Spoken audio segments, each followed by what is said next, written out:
learned friend, Mr. Mwangi, will address the rest. One is a question on whether there has been any law passed, this comes from the Senator of Kiambu, that directed the governor to utilize, or rather to disperse the ward fund, and the governor refused to assent to that act. There has been no such act by the county assembly. What is there currently is that we have an approval of the ward fund by the previous government of 10 million per ward, which the governor has already dispersed to the 45, in fact 46 wards within MERU. But what the MCAs were doing is to demand an extra, because there was some disbursement which was not clear from the previous governments of 20 million, 25 million, and you see that from record from the previous governments. So they wanted the governor to continue with that trend, and the governor said, I'll only do that within what the law provides. And to that extent, the governor sought an advisory from the Controller of Budget. The MCA sent a delegation to that effect, and they were accordingly advised on how to utilize such funds. So it is not true that the governor has refused to assent to any law that the MCAs have passed. Secondly, on the issue of public participation, we submit that public participation should be objective. It cannot be subjective. And that's why you cannot be the investigator, the accuser, and the judge at the same time. So if the MCAs have appended their signature on the impeachment motion, then it defeats logic for them again to preside over the public participation exercise, where they choose who speaks and what even goes into the content of those proceedings. So it's only fair that maybe the office of the clerk or any other body should preside over public participation. Otherwise, there would be no unfairness if the very person who is accusing you is the very person who is collecting views, compiling reports, then purporting to say this is what the public are saying. And we'll be able to demonstrate that indeed, most of the people that were against the impeachment were either bad, they were beaten up, and were not allowed to give their views. My learned friend, Mr. Mwangi, will take you through the rest.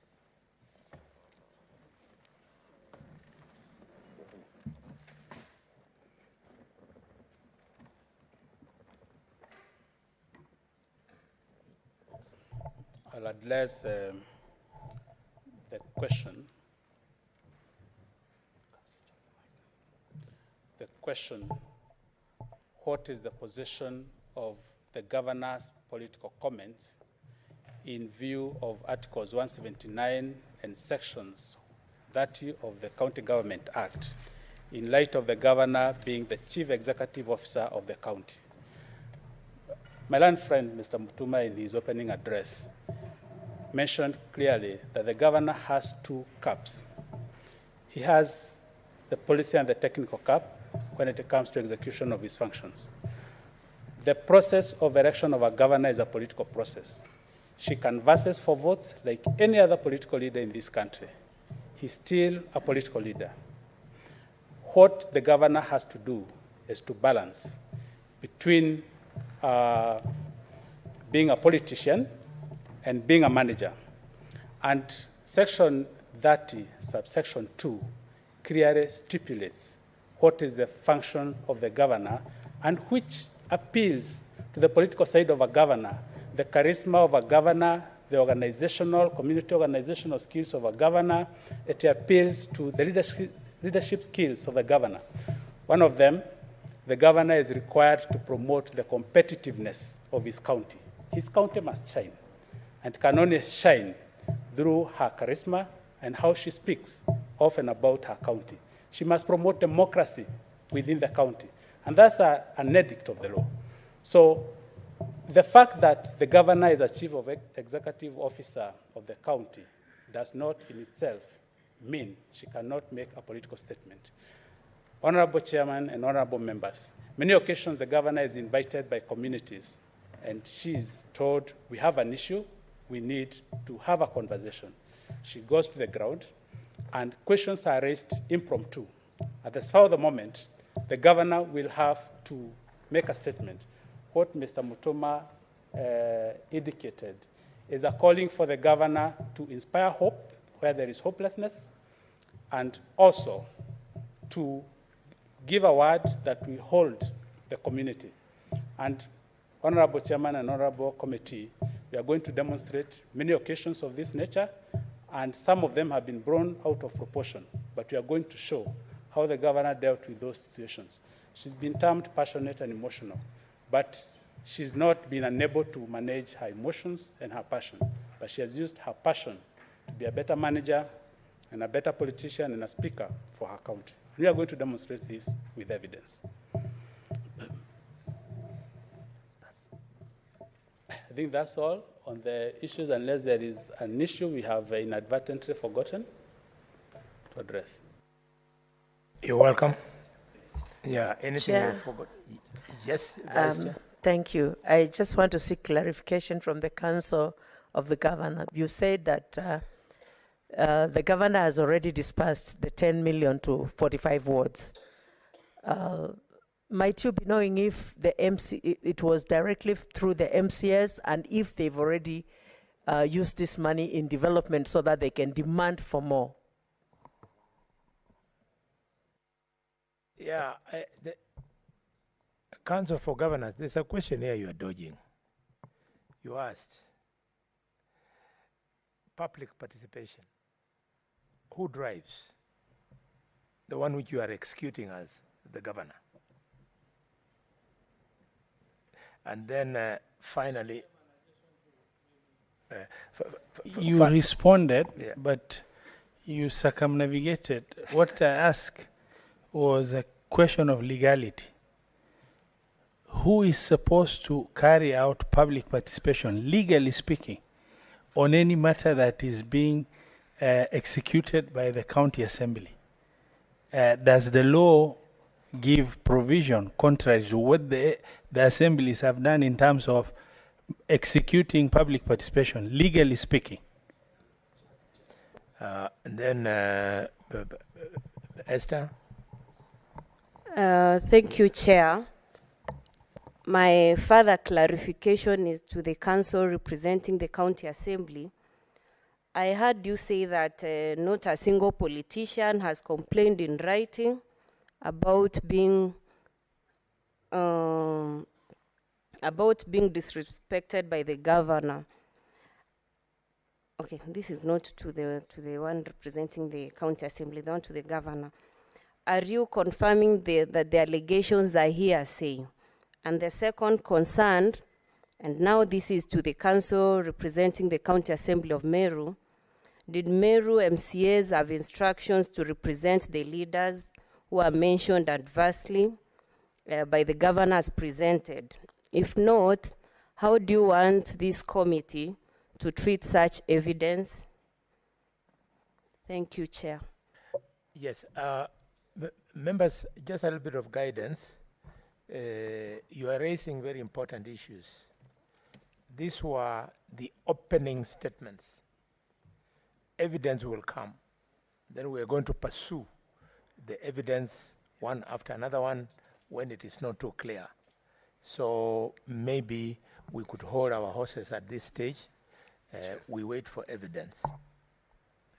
Chair, just quick Yes, but something is banning the governor of Migori. The senator. The senator. Yeah, I think that, Chair, it's very critical that the council did say that the political statements that the governor is overly accused for, and I think they form base of the charges, and to the extent that some of them touch even in article on Article 73 of the Constitution. The question I was asking, and council, if you may listen to this carefully, the reason why I invoked Article 179, Sub-Article 4, and Section 30 of the County Governments Act is what the council opening statement implied was that we shouldn't hold the governor accountable on the basis of political statements. And that is, and if that is going to be the base of the conversation that will come, even in the evidence that will get as we go through this proceeding.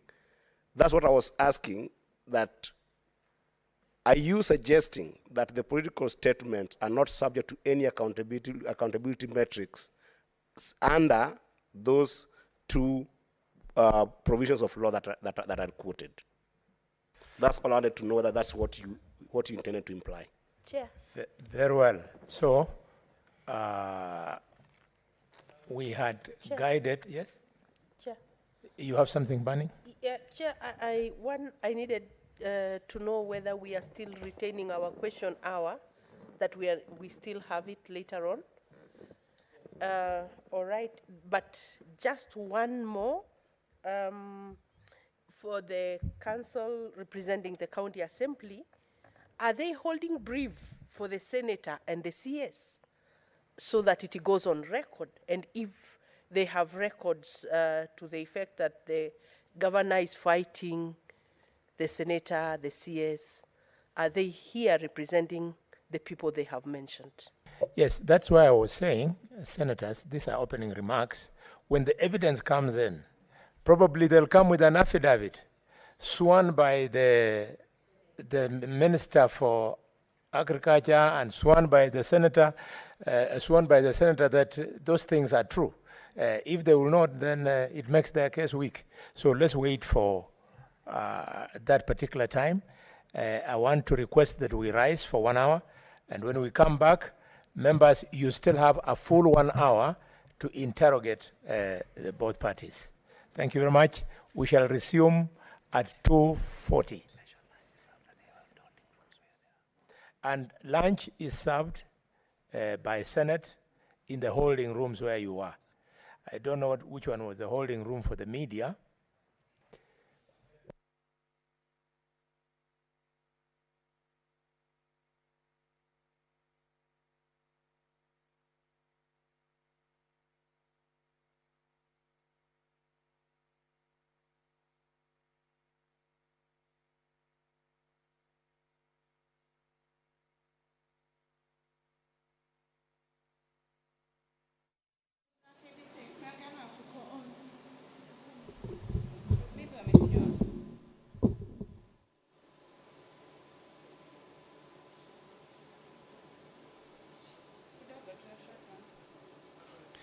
The